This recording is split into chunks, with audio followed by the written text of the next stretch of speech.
जाट के कहने पर बनियों को पहले 1 लाख और बाद में 2 लाख रुपए क्यों देने पड़े? बनियों को अपनी चालाकी ही क्यों महंगी पड़ी? एक जाट और एक बनिया अच्छे पड़ोसी थे। दोनों का आपस में घरों में खूब आना जाना भी था। जब बनिए की पत्नी की मृत्यु हुई तो जाट के मन में लालच आ गया और सोचने लगा, इस बनिए के पास तो बहुत पैसा है, क्यों ना कुछ पैसा निकलवाया जाए। जाट बनिए के घर बहुत जोर से रोता हुआ गया और बोलने लगा, मेरा और तुम्हारी पत्नी का आपस में गहरा प्यार था। मैं उसके बिना जी नहीं पाऊंगा, इसलिए मुझे भी इसके साथ शमशान घाट ले जाकर जला दो। बनिया यह सब सुनकर घबरा गया और हाथ जोड़कर जाट से बोला, चौधरी साहब, मेरे दूर दूर से सारे रिश्तेदार पहुंचने वाले हैं, कृपया करके आप ऐसा मत बोलिए। मेरी अपने रिश्तेदारों में बहुत बेइज्जती हो जाएगी, कहीं भी समाज में मुंह दिखाने लायक नहीं रहूंगा। जाट बोला, ठीक है, मैं यह सब नहीं कहूँगा, पर मेरी एक शर्त है। बनिए ने अपनी इज्जत बचाने के लिए शर्त मान ली।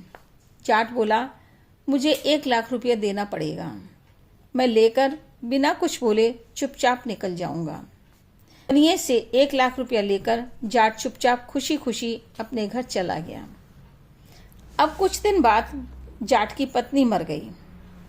बनिए ने सोचा, यह अच्छा मौका मिला है अपने ब्याह से पैसे लेने का।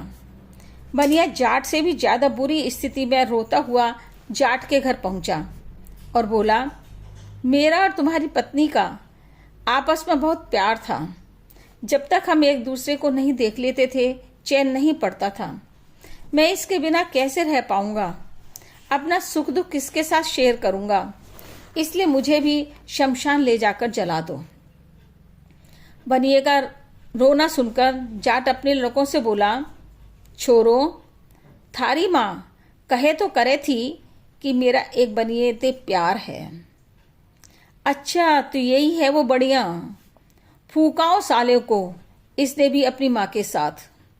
बनिया घबरा गया कि जाट तो होते ही है उल्टी बुद्धि, या कुछ भी कर सकता है। बनिया कहने लगा, जाट भाई मुझे माफ कर दो, मैं तो मजाक कर रहा था।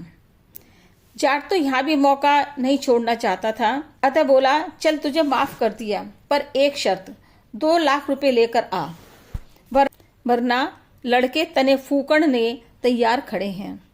मरता क्या ना करता, बनिए ने अपने लिए खुद ही तो गड्ढा खोदा था।